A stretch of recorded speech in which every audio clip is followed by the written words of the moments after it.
আজ তোমাদের আমি এক রহস্যময়ী খাবার বানানো দেখাবো, যেটার নাম আমি নিজেই জানি না। তাহলে শুরু করি।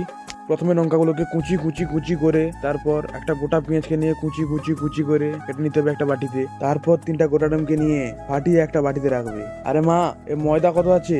আরে যে যার মতো বানাবে সে তার মতন নেবে, তুই কেন বলবি? ঠিক আছে, তোমাদের যতটা ময়দা লাগবে ততটা নেবে। তারপর যা কিছু কোঁচাকুচি ছিল তা সব ময়দার মধ্যে ঢেলে দেবে। তারপর আবার তোমার যতটা ইচ্ছা তত জল নেবে এবং সেই ফাটানো ডিমগুলোকেও সেই ময়দার মধ্যে ঢেলে দেবে। তারপর হাত দিয়ে সেটাকে মাখাবে। তারপর একটু 5 ফোড়ন। আর মূর্খটা জিরা রে জিরা।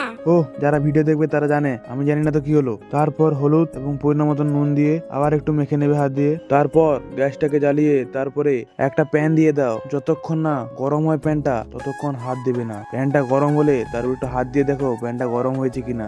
গরম হলে তার উপরে দেবে একটু তেল, বেশি না একটুই দেবে। তারপরে তোমাদের সেই মিশ্রণটা, যেটা এতক্ষণ ধরে তোমরা মাখিয়ে রেডি করেছো, সেই মিশ্রণটা দেবে। হালকা গ্যাস কমিয়ে নেবে।